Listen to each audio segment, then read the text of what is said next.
welcome to another session of the 68th Annual USHS Conference on the theme of rights and responsibilities.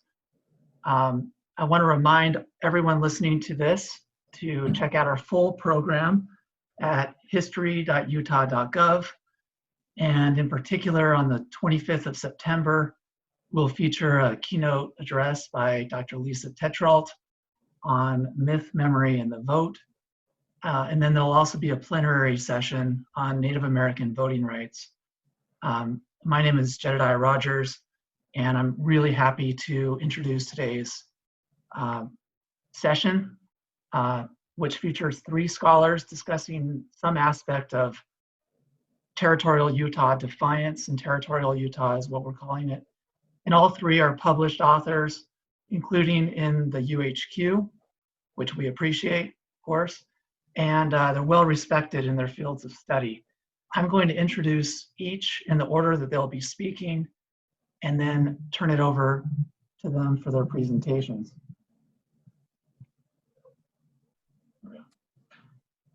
Start with Ken Alford. He's a professor of church history and doctrine at Brigham Young University. A retired U.S. Army colonel, Ken served in numerous assignments, including the Pentagon, 8 years teaching at the U.S. Military Academy at West Point, and 4 years as professor and department chair at the National Defense University in Washington, D.C. His presentation is entitled, "The Utah War's 1858 Move South Through Women's Eyes." Ken Cannon is a lawyer and award-winning independent historian in Salt Lake City who has published widely on legal and historical subjects. He has been an adjunct professor of law at both BYU and Utah law schools. He is currently working on a short biography of George Q. Cannon for Signature Books series of short biographies of important Mormons. And his presentation is entitled, "For Conscience Sake, the Prison Photographs of George Q. Cannon and His Fellow Cohabs and What They Mean." And then our third speaker is Bruce Worthen. He holds a PhD in American history from the University of Utah and is currently writing a book based on his dissertation entitled "Out of the West, John Bernheisel and the Art of Mormon Diplomacy," that discusses the relationship between the Mormons and Washington, D.C. in the 19th century. And his presentation is titled "The Great Wheel of Time, Utah Territory's Defiance of Federal Authority, 1859 to 1880. So with that, Ken Alford, I'm going to turn it over to you. Great, thanks. Well, just very briefly before we get started, this presentation came about because a research assistant and I were just bantering in the office one day, and she asked, well, what did people that went through the move south actually write about that experience? And specifically, what did women who went through that write? And so I checked available sources, and quite frankly, we came up with about 0. That was before Bill McKinnon had published At Swords Point 2, which has some women's comments. But we went in and found actually hundreds of diaries in University of Utah, BYU, and the Utah State Historical Collections, and put them together. So this is what I want to share. So very briefly here, we'll show here. This is then the Utah War. It's the move south. It's through women's eyes. And the bottom line, to just cut right to the chase, 30,000 people are displaced by the best estimate we've got during the move south. And what happens is, I'm not going to go into the background of the war. We'll leave that for listeners to piece together themselves, and I'm sure many people know a good deal about it already. But let's fast forward through 1857 and the Army marching out and wintering at Camp Scott by Fort Bridger. And there we have approximately 1,500 U.S. Army regulars sitting by Fort Bridger up at Camp Scott. About 100 miles away at Great Salt Lake City, we've got the Latter-day Saints sitting there, and things are pretty tense. And spring is arriving. They know that the Army is soon going to make its move on Salt Lake, and there's lots of concern about what's going to happen. So what does happen is on March 18th in 1858, Brigham Young calls what they identify in the notes as a war council. So the church's first presidency is there. There are 8 of the 12 apostles attending and 30 senior militia officers from the Nauvoo Legion, the Utah militia. To cut to the chase, the bottom line is by the end of the meeting, that group has decided to, quote, go into the desert and not war. They're not going to actively put up a defense against the army as they march into Utah. Instead, they decide, as Brigham Young had actually threatened back in September, to go into the hills and to go into the deserts. And so 3 days later then, on the 21st of March, 1858, this is the old adobe tabernacle. It sits where the assembly hall sits today on Temple Square.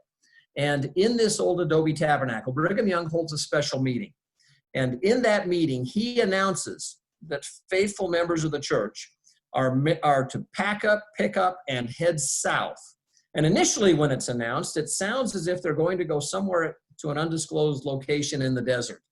And Brigham has sent groups out looking, William Dame and others, that's another story.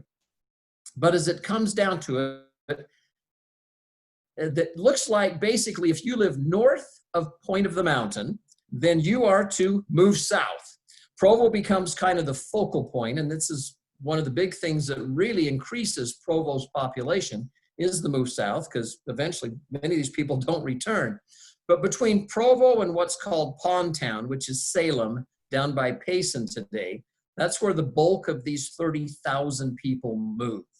So the people south of Point of the Mountain are to receive them. Uncharacteristically, I think, on that day of the meeting, on March 21st, Brigham Young is recorded during his sermon as saying, quote, do not come to my office and ask me whether I'm mistaken, for I want to tell you now, perhaps I am. So with that, without rousing endorsement, the word goes out to move south, and they call for those that had not moved earlier, who had not been displaced from Kirtland, or who had not been displaced from Missouri, or who had not been displaced from Nauvoo. They were to be the vanguard companies to move out and to begin heading south. So what I want to share pretty much for the rest of this presentation is just little excerpts from these diaries from the time to give a view of this from the women's perspective.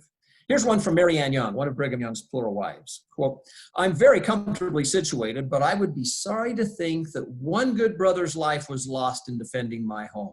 I would rather leave peaceably. God will bless us, and we'll be happy on the desert.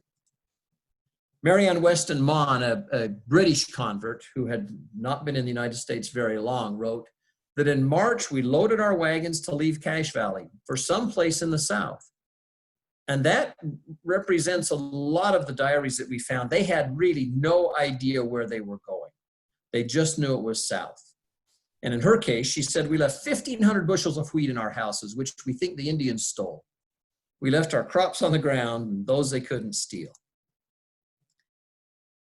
Henrietta Williams wrote that Joseph Swain Williams, my third son, was born on the 10th of March, so just before Brigham called that, we'll leave our homes and move south, taking everything with us. The intent when they left was they did not have any idea if they would be returning. Brigham Young, for example, with his household, they actually pulled nails and doors and windows out of some of the buildings that Brigham owned and shipped them south to Provo. So here's a statement from Hannah Nixon. She says, we were very wet and cold and hungry. We had no food or bedding or dry clothes to change. They gave us one chair, so mother sat on it part of the time and held me, and part of the time I held her. The boys laid down by the fire and slept, and the back part of our skirts were frozen all night. Because what happened is at the time they announced this move on the 21st of March, right after that, for the next couple of weeks, it was just truly miserable weather. Wilford Woodruff, in his journal, records it this way. He says, north to south, the road, and that road basically parallels where I-15 is today. He says, the road is lined for 50 to 100 miles from Box Elder to Provo with horse, mule, and ox teams, and loose cattle, sheep, and hogs, and also men and women, and children. All homes. Wilford Woodruff continued and said, many suffered and came near to perishing.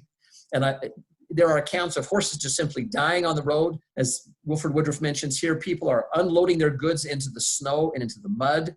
Their teams are getting stuck. Women are trying to take care of the children as best they can, and the snow keeps continuing. It's a really miserable experience at the beginning. Cynthia Jane Park Stoll, and she's really unique in this because her husband is actually one of the very few prisoners of war that's captured by the Army during the Utah War. So he's being held under guard up at Camp Scott, and she is left to fend for herself. And here's her situation. She says, it seemed quite insurmountable. The 14th of April, 1858, my child was born. Again, her husband's as a prisoner of war. The move south was then far advanced, and on the 21st of April, we left our home with 1 wagon and 2 yoke of steers. I would just add that in her case, when her husband is finally released, he's really not even sure where she's at. He heads south and starts inquiring, and eventually they meet up just outside of Payson, and it's a great reunion.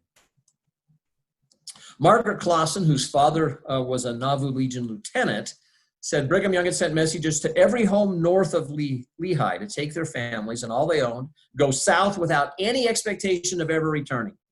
Oh, what a sacrifice. After struggling to get little houses and a few little comforts around them to leave, all for a dark, uncertain future. Wow. I can never forget that great, eventful move, she said. Rachel Fielding Burton, after they got resettled, she said, our home was a rather poor one, consisting of 1 small room built of logs with a dirt roof and a floor laid on one side of the room. Our furniture consisted of a straw bed, a small stove, a table, and 2 chairs. Tough conditions. This is probably my favorite quote, I think. It's from Martha Cox, who was 11 years old at the time. And she says here, when we had taken out of the home all that we needed to take, Father and my brother carried straw into every room and piled tables and bedsteads and chairs and other stuff on these piles of straw. When I asked my father why he was doing this maneuver, he answered only that the place might burn more easily. Well, the mystery worried me, she said. I could see no reason that Father should wish to have our home burned.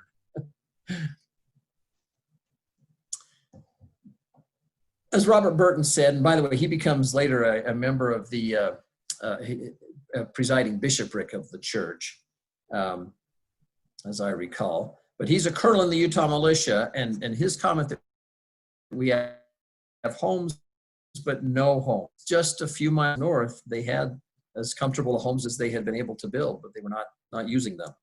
So by May, then the move begins at the end of March. By May, approximately 30,000 people are displaced, and Salt Lake, for example, has only 2,400 inhabitants. And 1,000 of those people in a census that's taken are in the process of moving, because what happened is they would move from Logan or Ogden or Farmington as far as Salt Lake, regroup there, resupply, and then head to their final destination. So Salt Lake became a temporary way station. Hannah Nixon, again, said the log room had neither door, no windows, nor floor, so we put a piece of cloth up in the door and window. We had a wagon box to sleep in.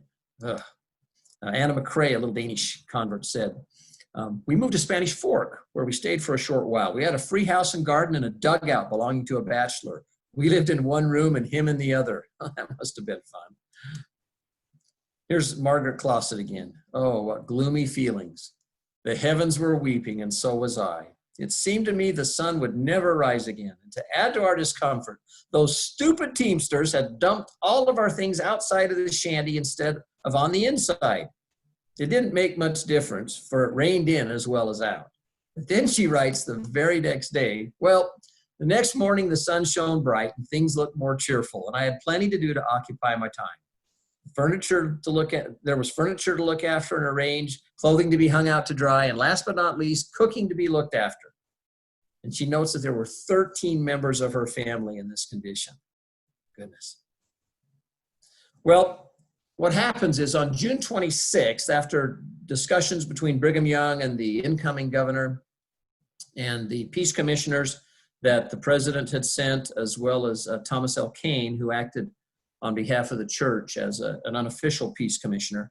The Army is allowed to march through Salt Lake, and they march through, heading out towards the Camp Floyd area. As they march through, though, Salt Lake City is deserted. There's an account that, Captain Marcy from the 5th U.S. Infantry writes. He says, "We marched through the city with colors flying and bands playing. To our astonishment, we only saw here and there a very few persons. The city seemed to have been deserted. There were a few militiamen left back, and they had orders to torch the city if the military tried to stay." Well, Margaret Clausen notes that shortly after the Army marches through, President Young sent forth the message that everybody could return to their homes. And her comment, "Oh, what joyful news," and how soon they took advantage of the privilege. Not everyone, as I mentioned earlier, did return, but most did. Stenson, a little German convert, said, "We did experience hard work, trouble, and anxiety, but the Lord fought our battle, and we returned after 3 months to begin anew." Many of them returned to find the damage to their homes. Some had been broken into. A lot of them lost household goods and things, but the general feeling was they were just happy to be back. Well, there's a summary comment here from Jean Rio Griffiths Baker. And because the previous year there had been a famine in Utah. And she said, "The famine of the year 57 and the move south in 58 are matters of history. And I need only say that I passed through both, and a bitter experience it was." She was commenting the rest of her life that this was just so hard, just such a difficult experience. Ann Burt wrote this. She said, "We have obeyed the counsel of our leaders, and all will work out for good. I never thought we could have such a fine time in exile, so not everybody had a miserable experience. We go visiting each other, and we women go in clusters down to the lake and bathe with the children. And now we must go back to our homes. It is almost with a feeling of regret that we leave, for we have found so many nice, congenial people, and we have certainly enjoyed this bit of hardship." So I don't know what things were like in Wales when she left, but she enjoyed the move south. Cray said, "The people camped all around the pond." That's Salem, the pond town, in shanties built from the floor and doors taken out of their other houses. When it rained, we would take ourselves and bedding into a covered wagon. And here's the key, I think. With all their troubles, I never heard my parents complain. Boy, I think that's a really telling statement. Well, the New York Times gets wind of this, and just before the Army marches in, there's an article in the New York Times published on the 17th of June, 1858, and it includes this statement. It says, quote, "Whatever our opinions may be of Mormon morals or Mormon manners, true or false, a faith to which so many men and women prove their loyalty by such sacrifices is a force in the world."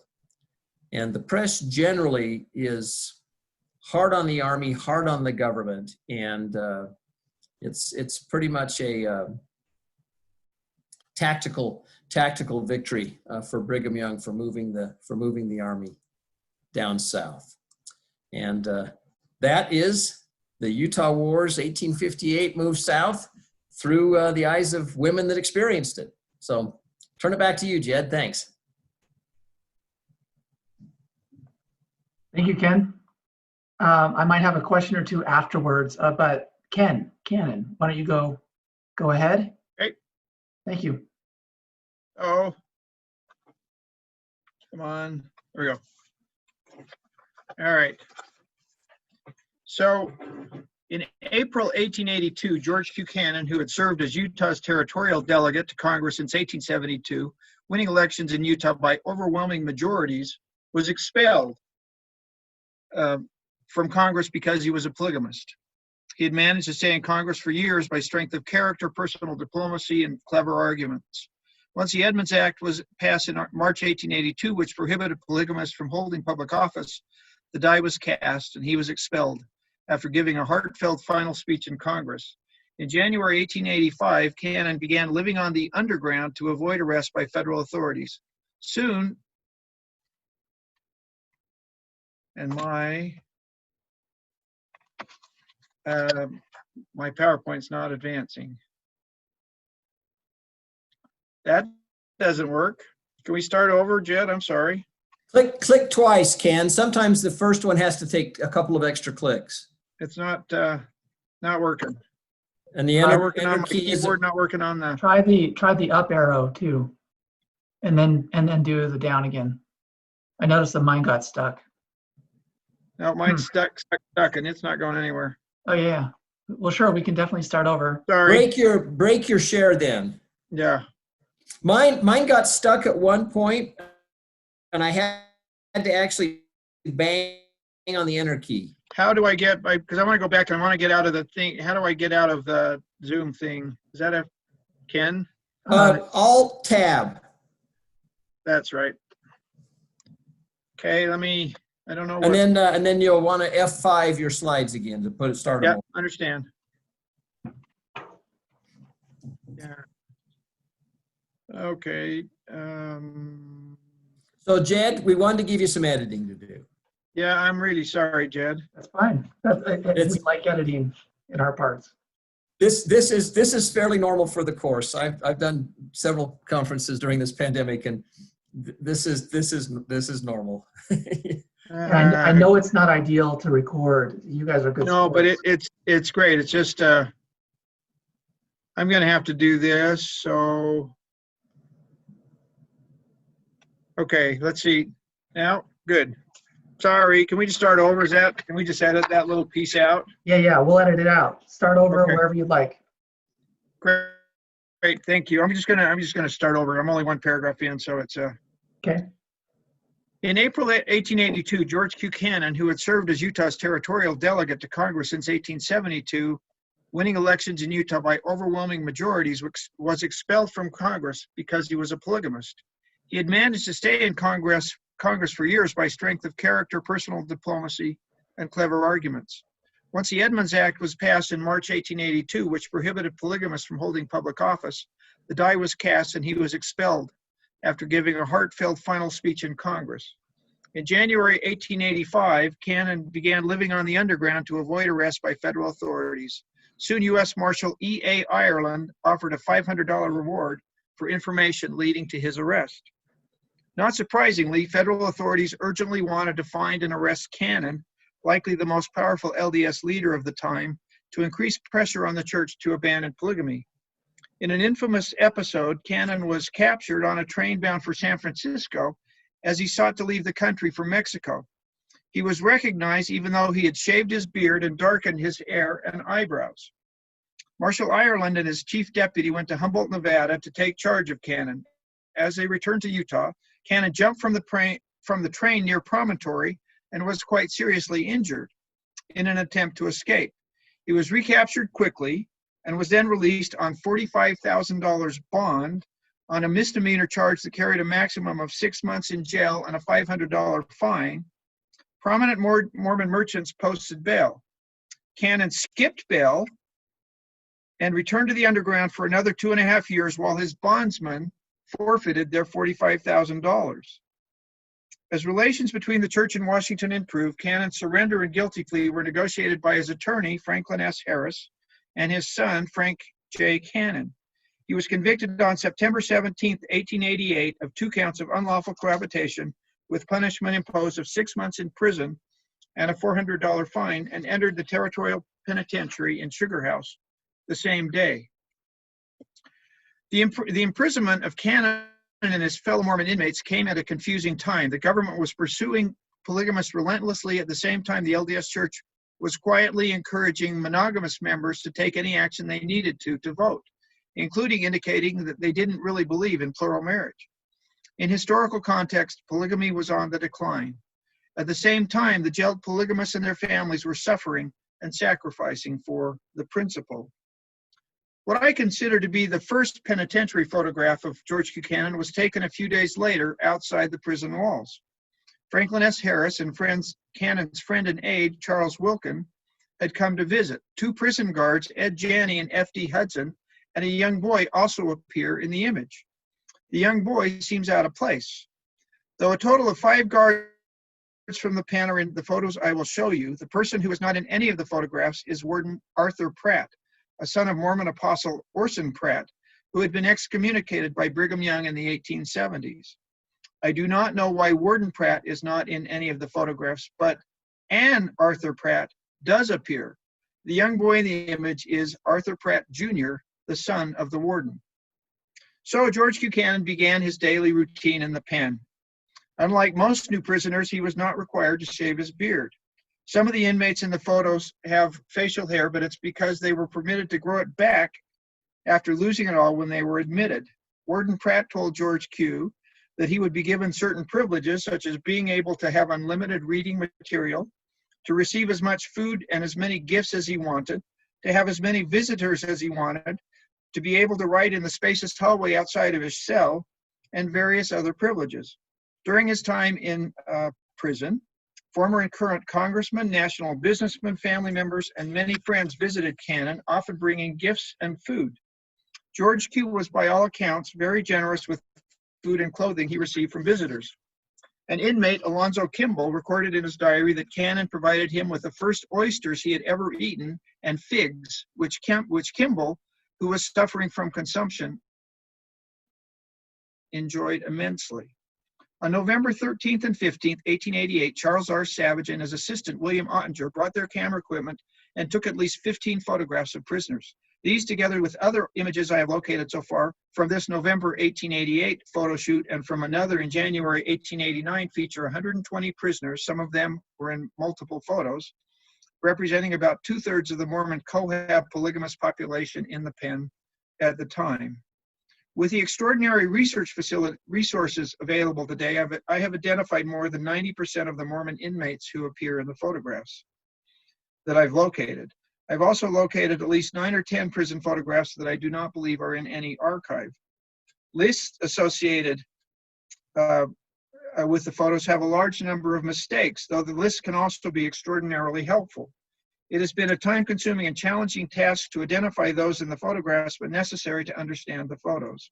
If we don't know who's in the photos, it's difficult to make any conclusions about them. I have been able to identify not only the inmates, but also the 5 guards who appear in some of the photos. The approximately 150 Mormon inmates at any given time during this period in what was affectionately referred to as the pen were serving terms for polygamy, unlawful cohabitation, and adultery. Polygamy was a felony with a long prison sentence, but hard to prove. Only a few inmates were convicted of this. Adultery was a felony punishable by a term of more than a year, easier to prove than polygamy. There were about 25 inmates who were serving for adultery. Most Mormon inmates had been convicted of unlawful cohabitation, abbreviated as UC, a misdemeanor punishable by a $300 fine and 6 months in jail, though multiple charges could be punished separately. These inmates were called Cohabs. I'm going to begin with the most iconic prison photograph of George Buchanan to discuss the challenges, the interesting insights, and the fascinating aspects of these images. This photo was taken by Charles R. Savage on November 13th, 1888, at the west entrance to the new 3-story cell block where the Cohabs were held in the upper stories. It is the most carefully choreographed and framed picture for a reason. It is, in an important way, the key to the rest of the November photographs. The amount of misinformation about this famous image is extraordinary. At least 4 of the men have never been correctly identified in any list I have found. This complete lack of information on a few of the men pictured is very surprising. I am happy to report that I have positively identified all 17 of the men in this photograph. Of the many lists of those supposedly in this photograph, no list is more than 7 or 8 correct. One man in the photograph, the bearded man standing to the right, our left, of George Buchanan, has been identified as at least 11 different men. There's 6 of them. There's another 5 of them. Happily, one list correctly identified him as Bishop Thomas Harper of the Harper Ward in Box Elder County, which helped me to find the oft misidentified Cohab. The man in the front row in civilian clothes and long coat has often been identified as George Reynolds, and it would be appropriate if Reynolds was in this photograph because his famous appeal to the Supreme Court resulted in the most important free exercise of religion opinion issued by the High Court. Unfortunately, Reynolds finished his prison term years before this photo was taken. The man is, in fact, Bishop Alonzo Kimball, a son of Heber C. Kimball. He was the Bishop of Kanosh. Bishop Kimball was only 42 years old at the time, but was dying of consumption. Kimball identified in his diary the most important key to identifying everyone in the photo. Kimball noted that he had to hurry outside because, quote, C.R. Savage was in the yard taking photos of striped groups, end quote. And the group he was to be photographed with consisted of the 14 bishops serving in the pen at the time. That's right. This is a photo of all the LDS bishops serving sentences at the time for unlawful cohabitation, polygamy, or adultery. The only three in the image who were not bishops were George Buchanan and the two guards, Irishman James Aloysius Doyle on the right, who was the guard on the Cohabs cell block, and Mississippian T.C. Wright, who's on our left, at the time the live-in turnkey of the pen.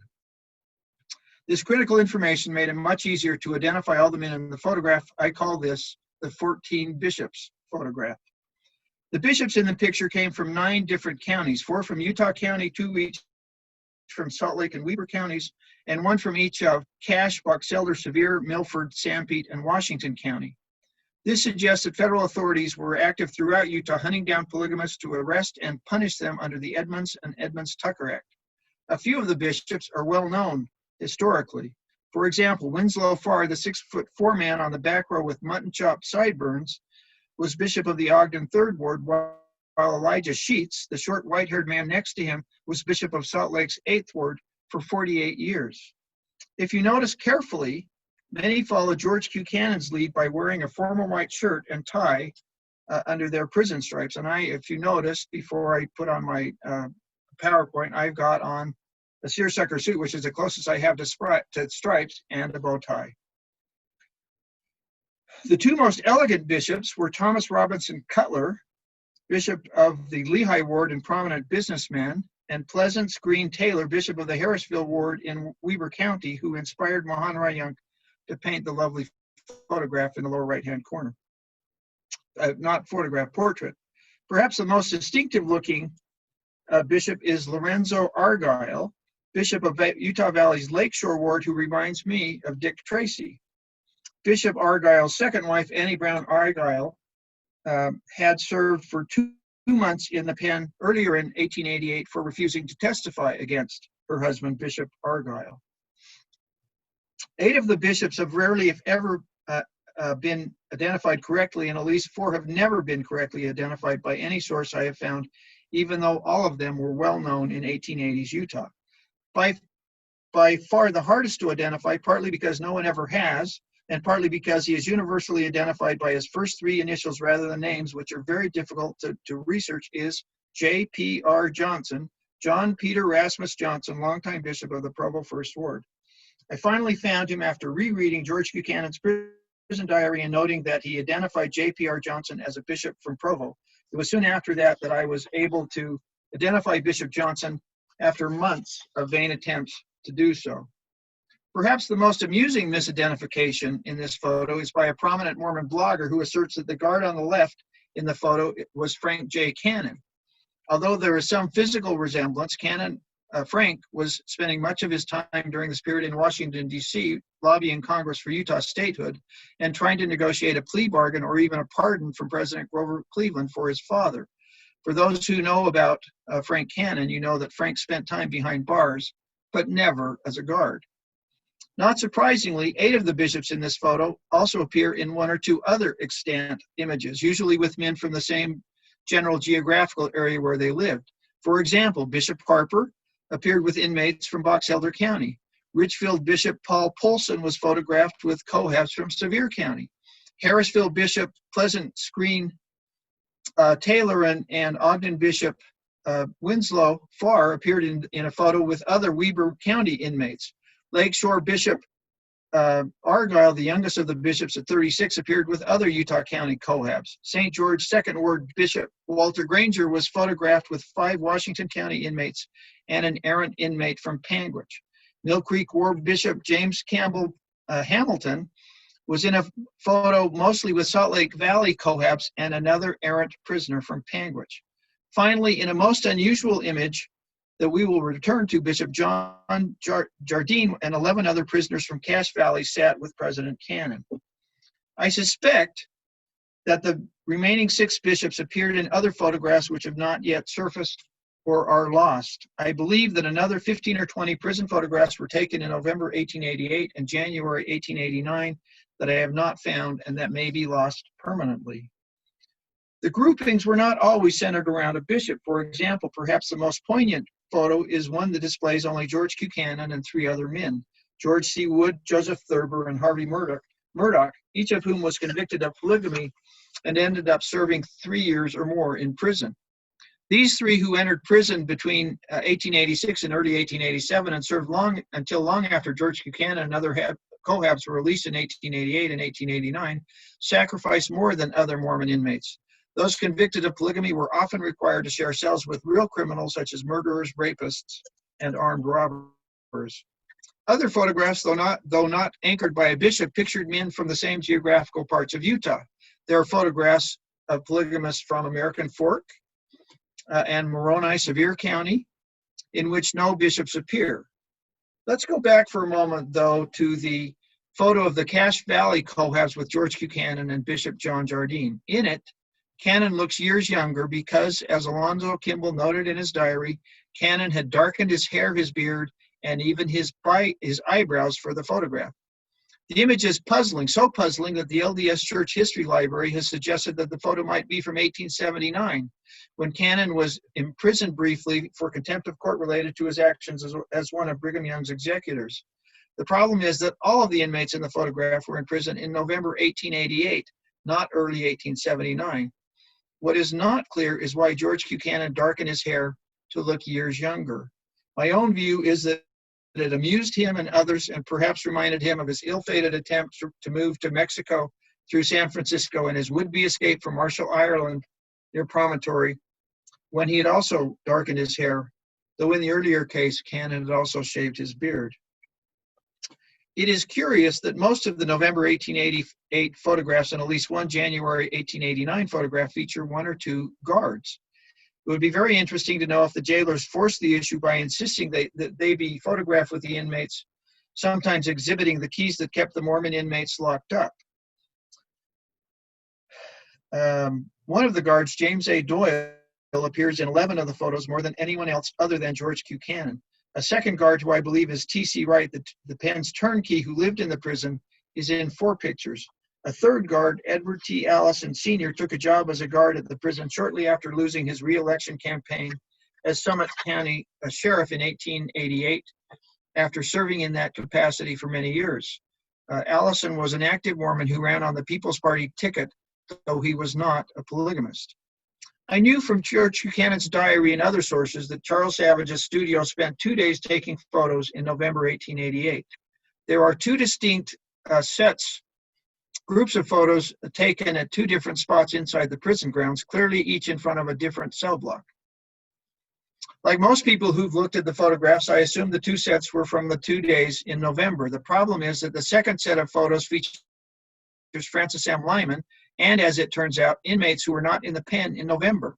Lyman was convicted of unlawful cohabitation and jailed on January 14, 1889, and was hiding from deputies until shortly before that. The Territorial Penitentiary was hardly the place to hide out from the authorities if he was there in November of 1888. I believe that the second set of photographs, most again with George Buchanan at the center, were taken in mid to late January 1889.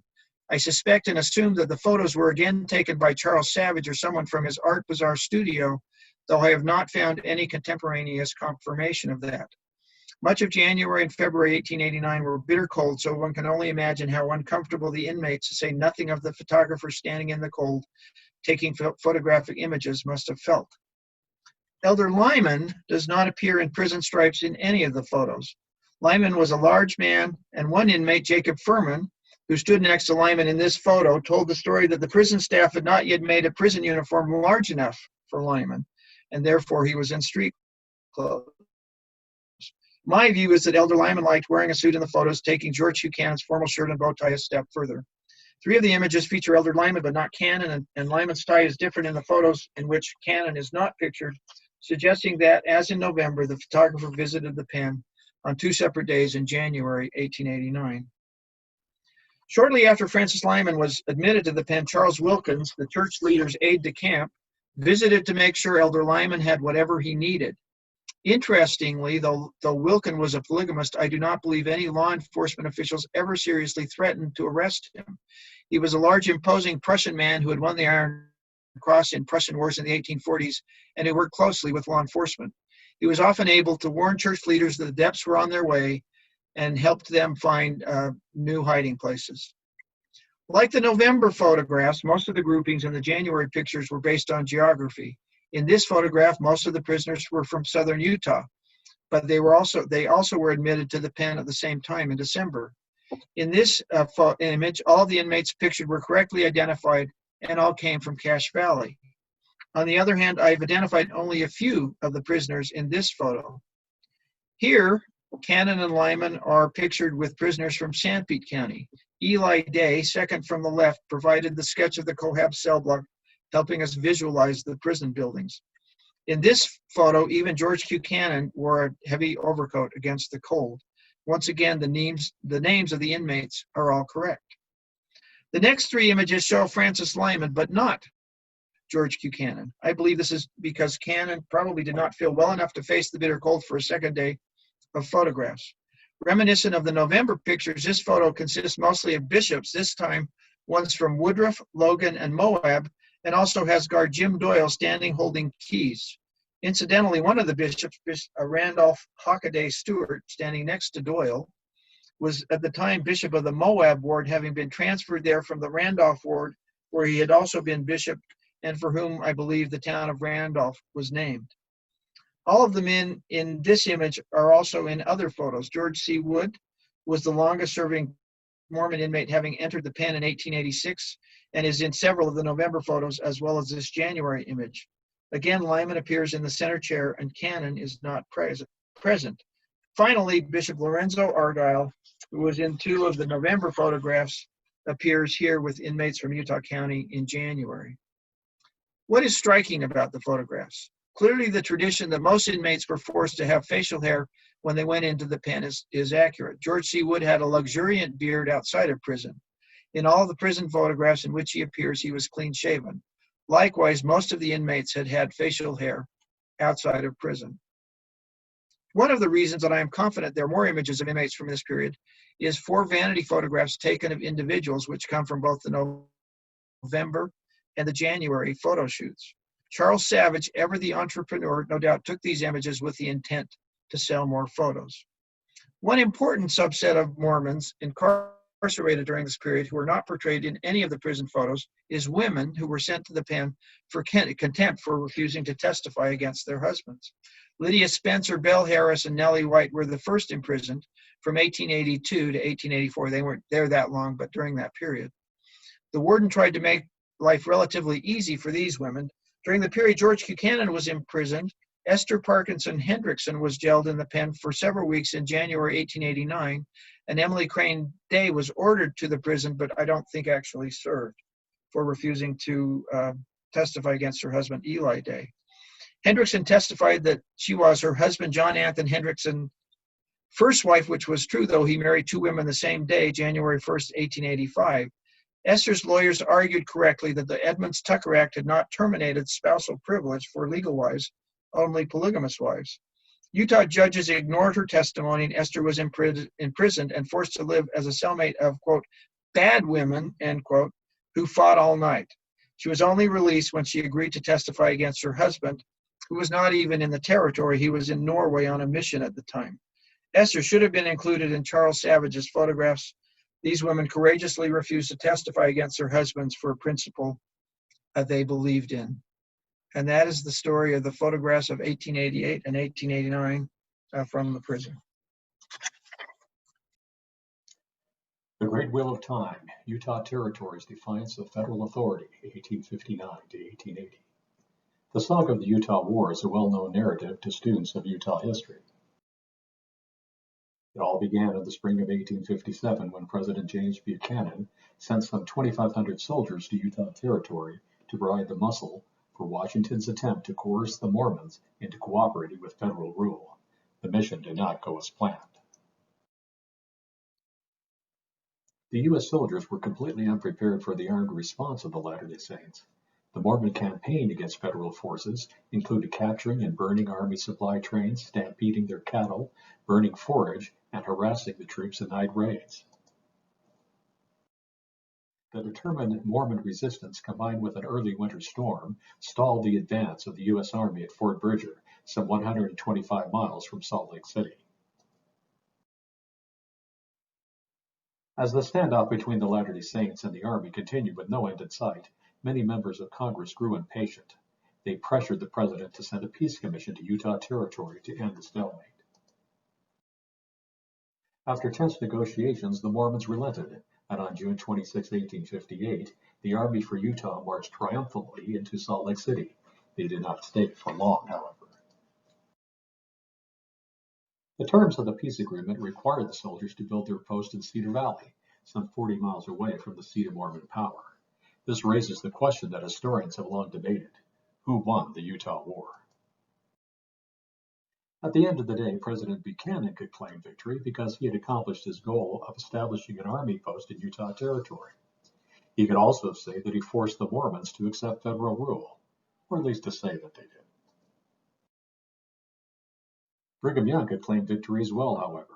After all, he had forced the president to compromise and had clearly demonstrated that the military could not conquer the Latter-day Saints without incurring an unacceptably high cost in blood and treasure. In the final analysis, however, the Utah War was really just the first of many battles and a longer struggle to bring the practices of the Latter-day Saints within the boundaries of mainstream American sensibilities. While the Mormons may have gotten the best of Washington in the first big battle over federal rule, they ultimately lost the war. While the federal government realized they could not prevail over the Mormons militarily, there were other tools at their command to force the Latter-day Saints to conform to federal expectations. This became apparent to the Mormons in the aftermath of the first great battle against Washington. At first, the Mormons thought their victory over Washington had been complete. Just days after Albert Sidney Johnston marched his troops through Salt Lake City, John Bernheisel, Utah Territory's delegate to Congress, wrote a celebratory letter to Brigham Young. The unprincipled persons who have failed at Washington hope to triumph at Salt Lake. Unless the impudence and want of self-control of our people furnish them with a fresh set of excuses, they will never be able to send another army to Utah or pay for sustaining an army another winter there. Young also felt that the Mormons had won the day, saying, "I feel thankful unto the Lord when I reflect how he has directed all things in our favor. He has suffered us to go just far enough to make them understand that we were in earnest and meant what we said, and still avoid a collision." It would not be long, however, before Mormon leaders would discover that their victory was far from total. It appears that the presence of the military was guaranteeing that the Latter-day Saints would have cultural and economic competition in the Great Basin. Not long after the peace settlement went into effect, Brigham Young began to complain about the outside influences that had surfaced in Utah Territory in the wake of the arrival of the federal soldiers. His followers had discovered there was a lot of money to be made from trading with the Gentiles.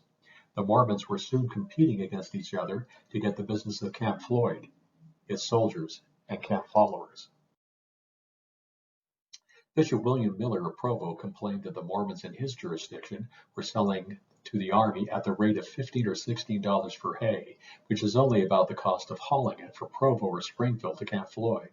Hay could have been sold readily for $30 a ton if the brethren had not bid against each other. Meanwhile, other Mormons sold grain to the soldiers for $1.75 a bushel, which the quartermaster general of the army admitted was about 1/4 of what outside contractors charged.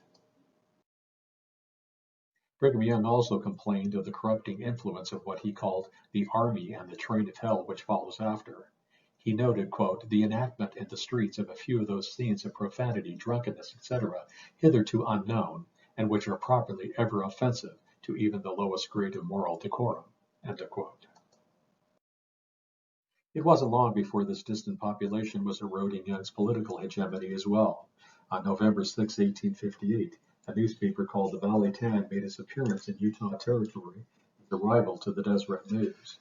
While the masthead said it was published in Salt Lake City, the editorial content was clearly for the 10,000 soldiers, civilian contractors, and camp followers in Cedar Valley. The territory is the common property of the people of the United States, the editor of the Valley Tenant proclaimed in its inaugural edition. Then, in a tone that would characterize most of its coverage, the newspaper stated, "Immigration should be invited, and the immigrant should be met not with barricades and bloody hands, but in the spirit of friendship." While publicly Brigham Young never mentioned the Valley Ten, privately he referred to it as a miserable little sheet that published malicious and false statements designed to injure Latter-day Saints. Mormon leaders did have victories over the influence of Camp Floyd, however. Federal Judge John C. Cradlebaugh attempted to employ the soldiers to back his investigations into past crimes in the territory, including the Mountain Meadows Massacre. When court opened in Provo on March 8, 1859, residents were outraged to discover that federal troops were camped at the town proper. Brigham Young threatened to take over the government and attack the U.S. troops with Mormon militia forces if they did not return to Camp Floyd. Rather than risk a renewed war with the Mormons, Governor Alford Cumming, with the backing of the administration of James Buchanan, intervened and ordered the forces back to their barracks.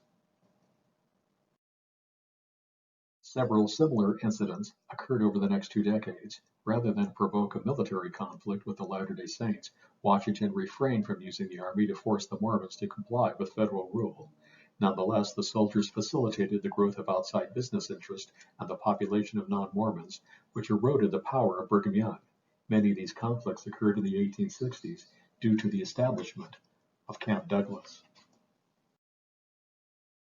On October 26, 1862, the Army established a military post with a regiment of soldiers on a bluff overlooking Salt Lake City.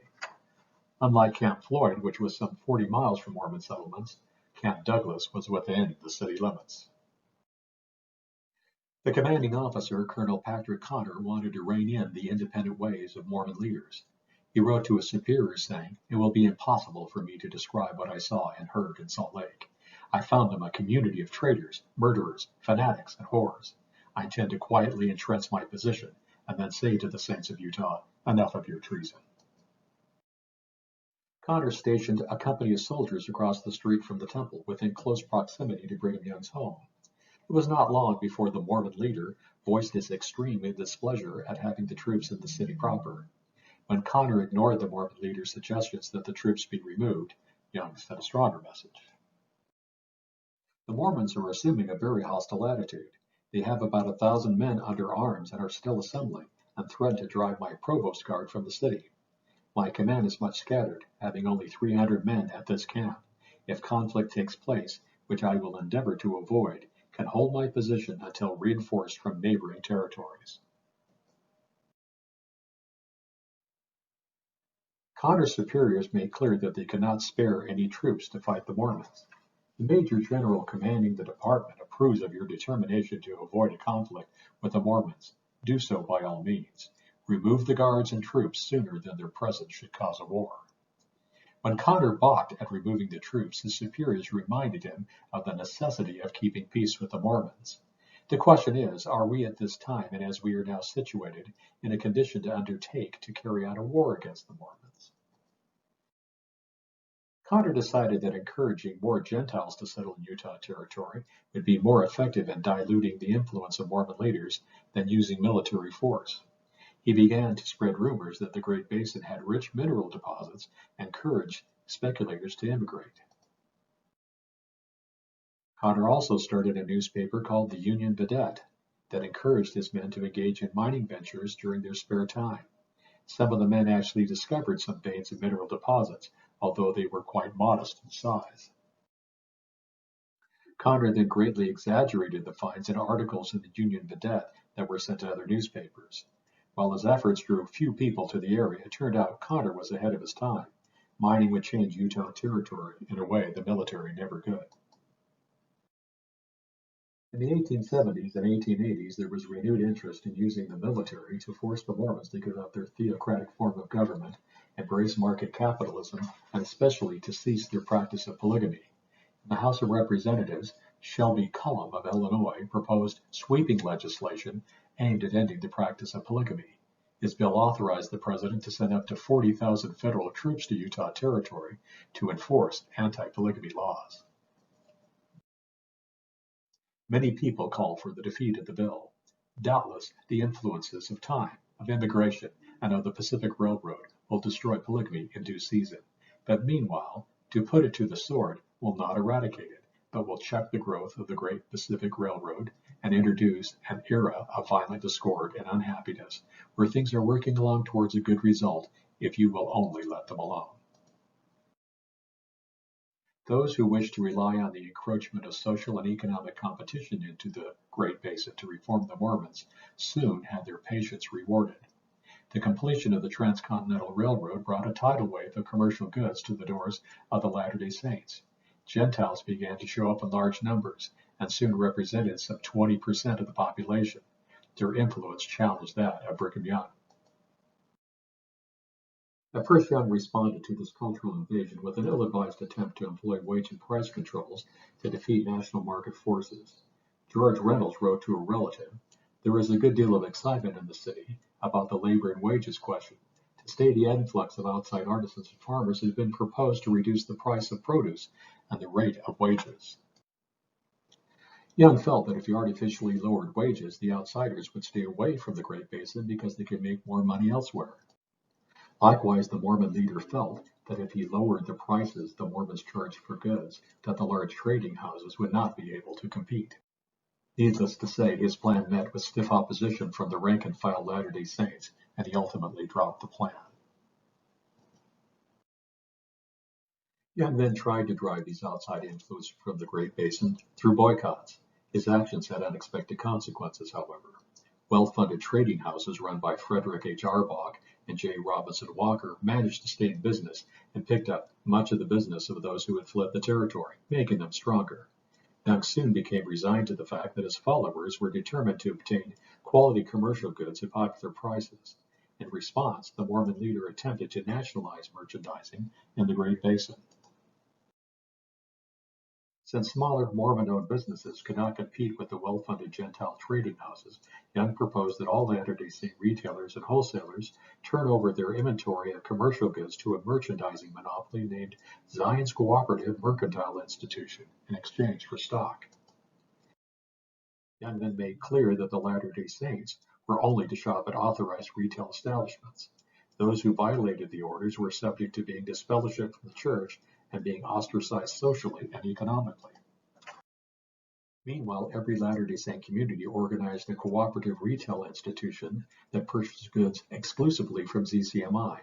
In theory, ZCMI would then use this monopoly to purchase goods in bulk from the East at lower prices than even the largest Gentile trading houses could offer.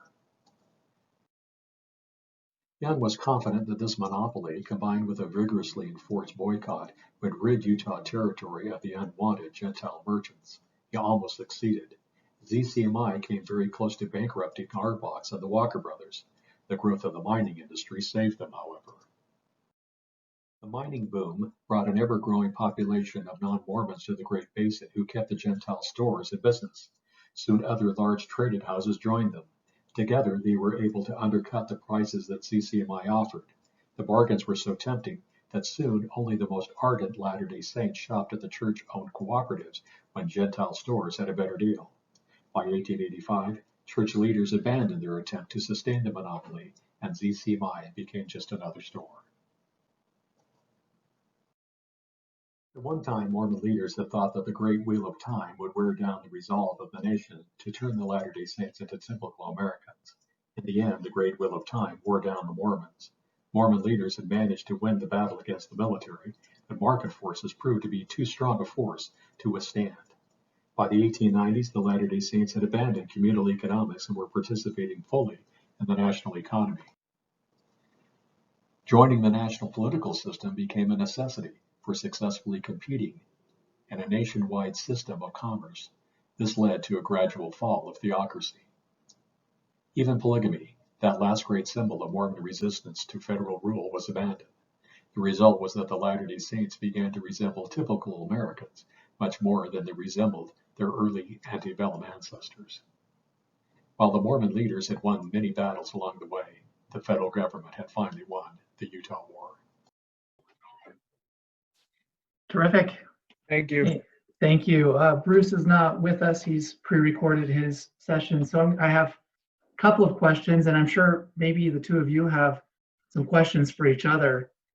The title of this session was Defiance in Territorial Utah. Do you think that the word defiance, defiance of federal authority, aptly characterizes the stories that each of you has just told? Yes. In my case, no. I tried to fit in. I tried to fit in Judge McKean's comment. Famous comment. Polygamic theocracy against federal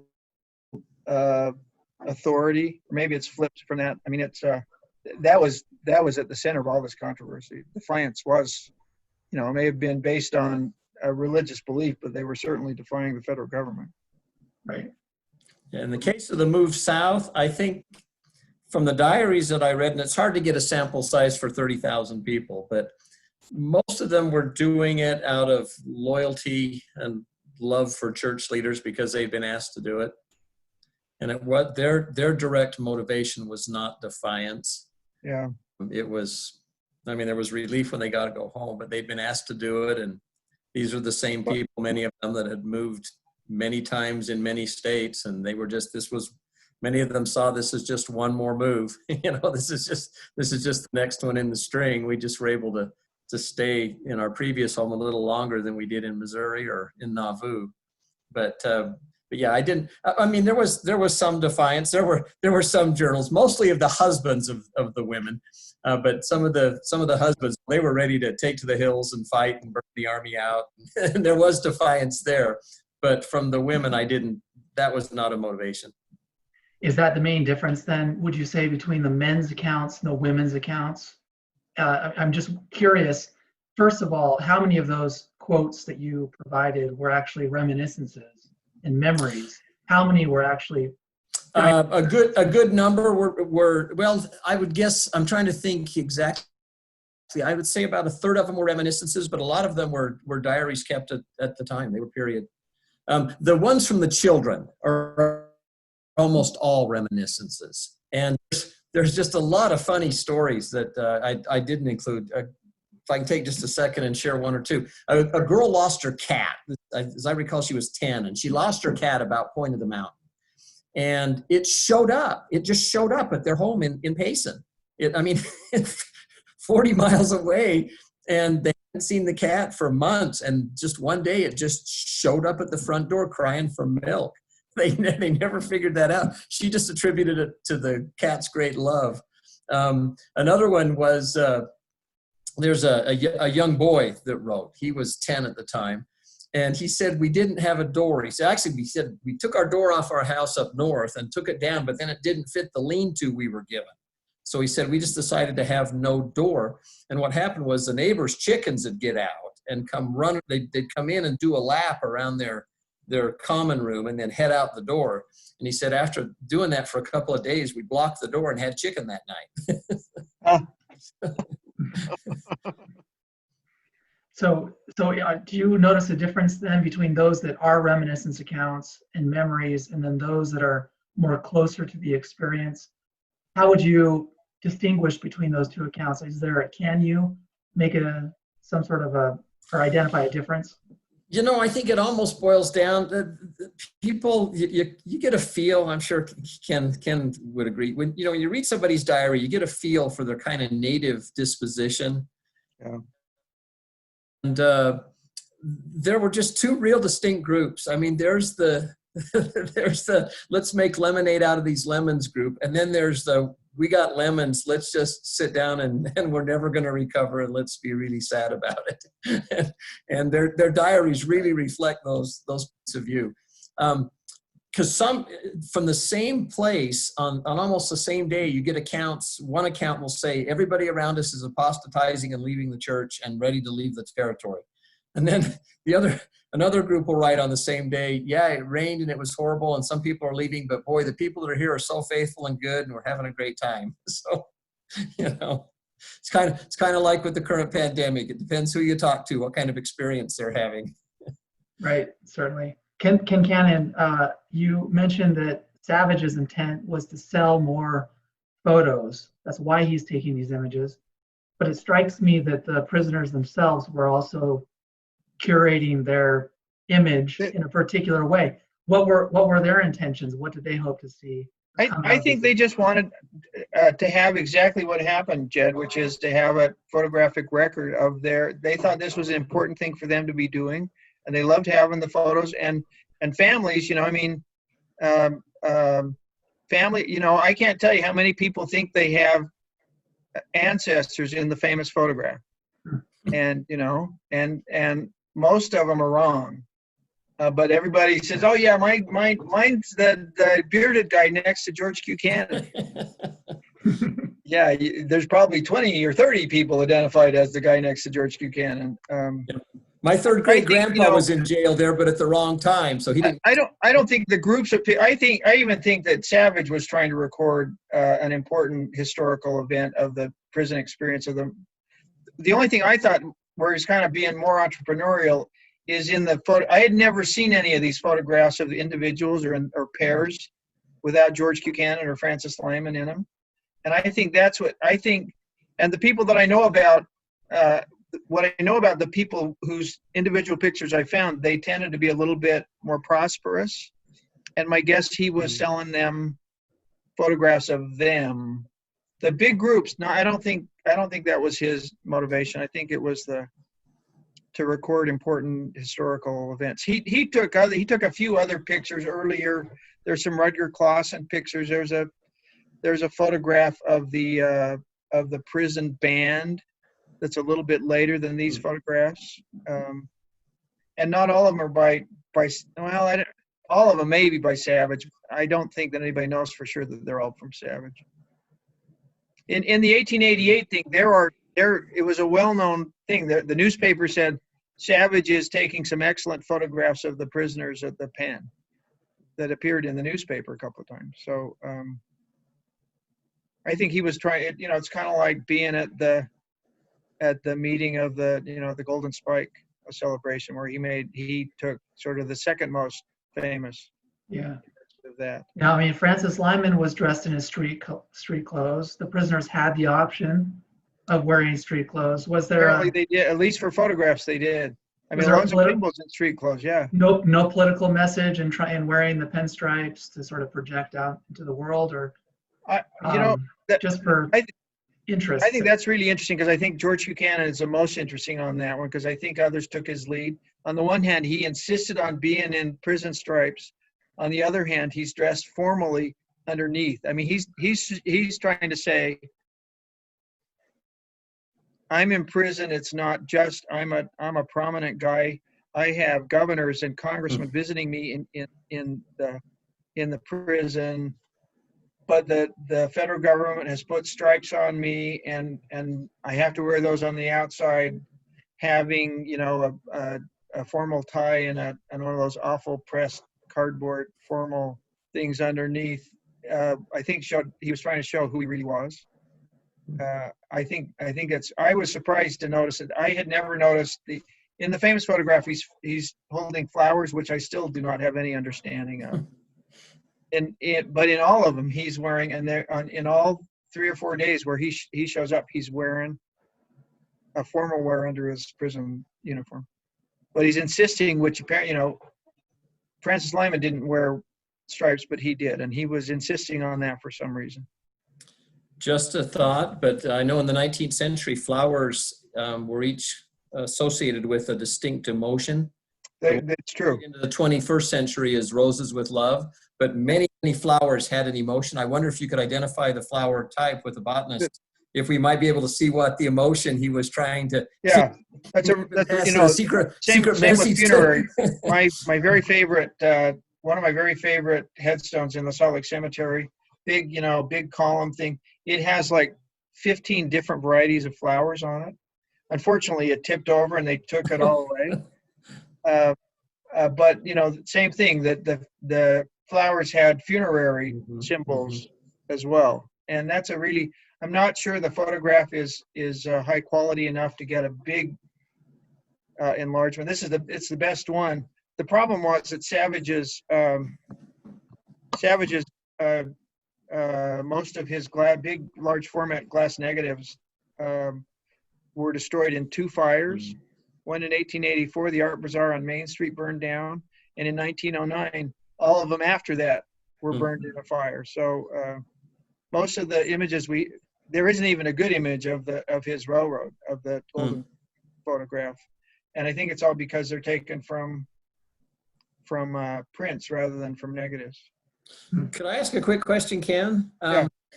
How you cast a pretty wide net finding these photos. So where all did you find photos? I know some.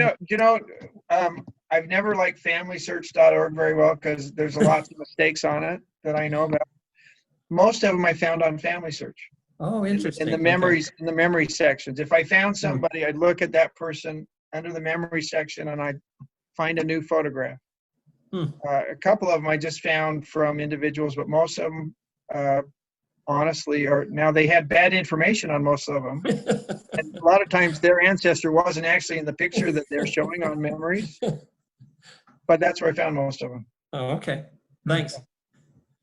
And I'm confident there's another 20 or 30 that were taken. I think probably all or virtually all of the polygamists had their photographs taken. And well, this is a last question for me, at least. For both of you, you do such detailed Ken Cannon, in your case, biographical studies.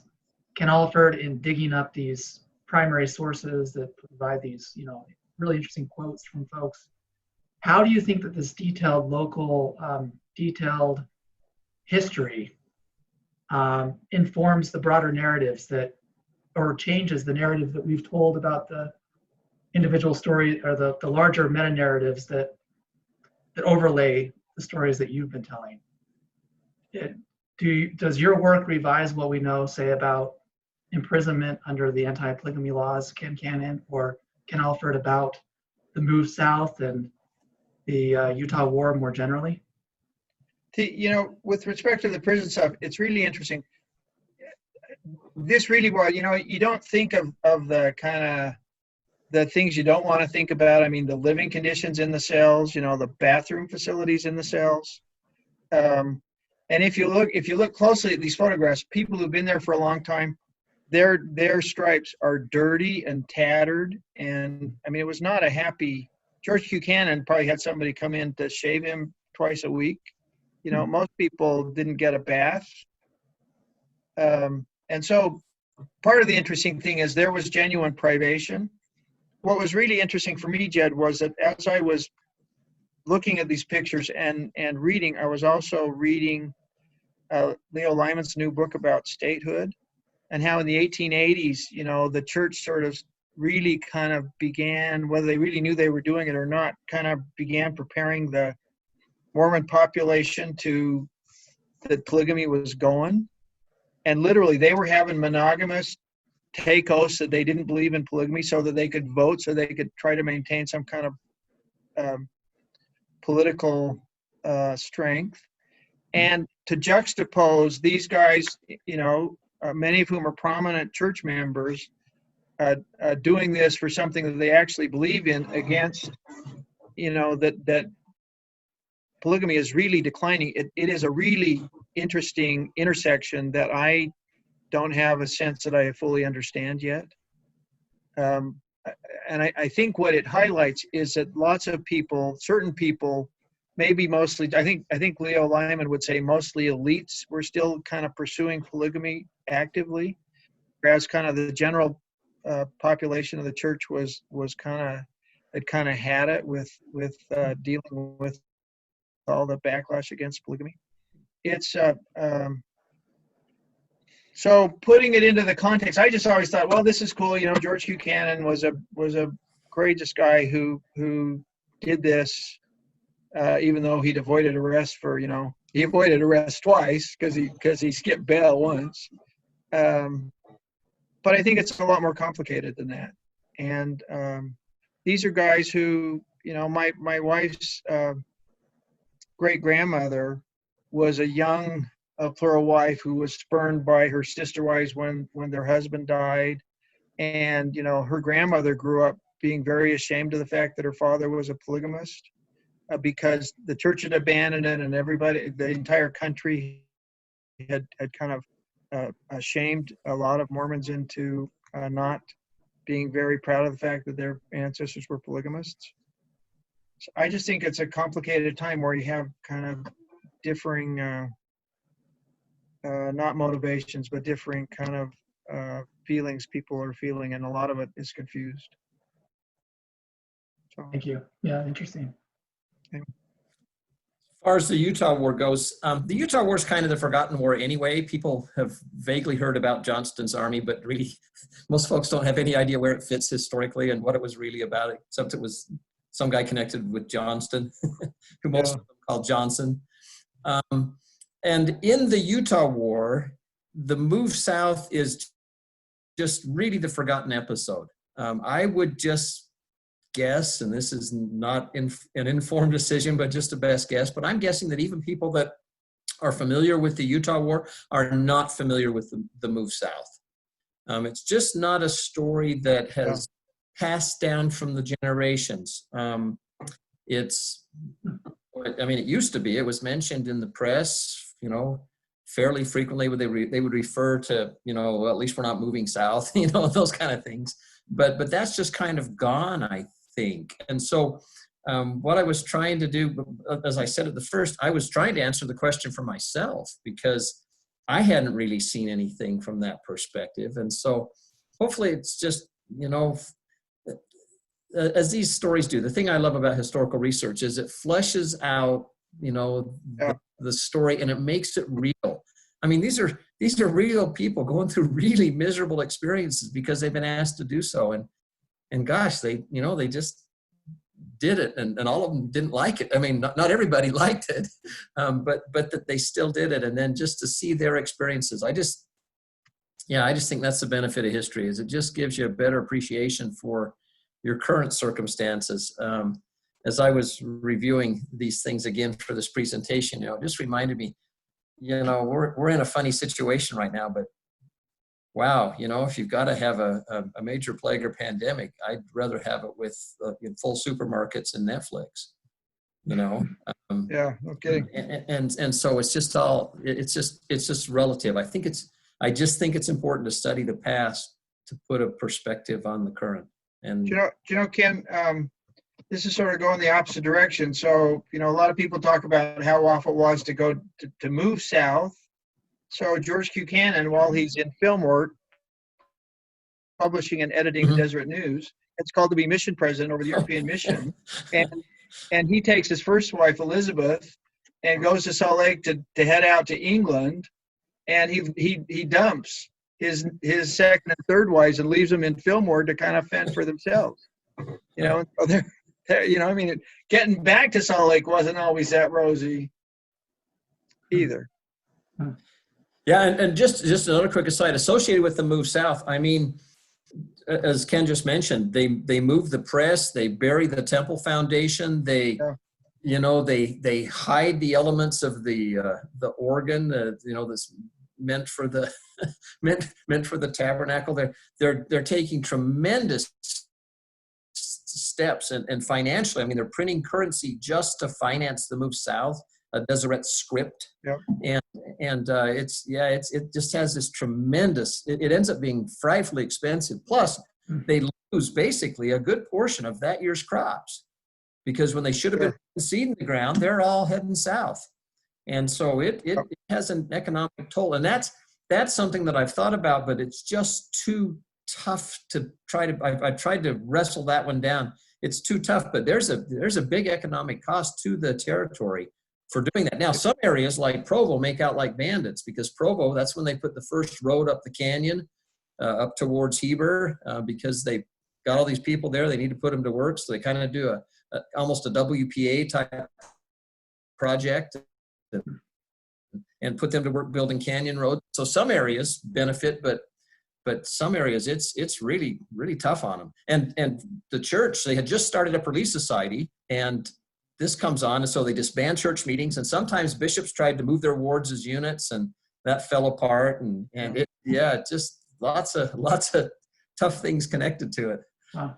Ken, Tom Alexander just gave a paper at a group I'm part of about Brigham Young's environmental policies in the 1850s. And one of the things that he said was that most, other than 1 or 2 years in the 1850s, Utah was basically people didn't have enough to eat, and so if you have 1858 be sort of compounded by the move south, I mean, you could really have serious privation among those people. Yeah, and there were several accounts of famine and drought conditions in 57. So they weren't moving with full. They actually, what they did is they actually built a separate mill in Salt Lake to grind the wheat so people could move south. What little wheat they had in 57, that they put a mill on the south end of Salt Lake. So as people were heading, around that point of the mountain demarcation, they could get their wheat ground. And but found some journal comments that, hey, we're grinding up our seed corn here, basically. Were they moving down to Utah County and planting new crops that would then be harvested, that year? Some did, but see, they had no idea how long they were going to be there. And the problem was they're basically all squatters. Right. I mean, moving in, Utah County's, by some accounts, the most fertile area in the state at the time, but even it's hard pressed. And, it had been Utah Lake that kept a lot of the native population alive. Yeah. And then to have this influx of population, it's tough. If you've ever seen pictures of kind of a big, long, almost fort-looking thing in Provo, that's Brigham Young's shanty that he built. It was crazy long. It was crazy long. I forget how many dozens of feet it was, but it was this big, long wooden tunnel, basically. And he pulled out. I mean, it had windows and doors and frames, but he had pulled them out up in Salt Lake, and they hauled them down and set up the church headquarters, basically, in Provo during that time. Well, very good. Anything else from the two of you? No, just thanks for the opportunity. Thanks for the opportunity. Thank you so much. Let me just share my screen in the last slide. I want to remind everyone once again that tune in for a month of virtual events, and there below is the URL to the conference program. So Ken and Bruce as well, thank you very much for your presentations. Great, thank you. Appreciated.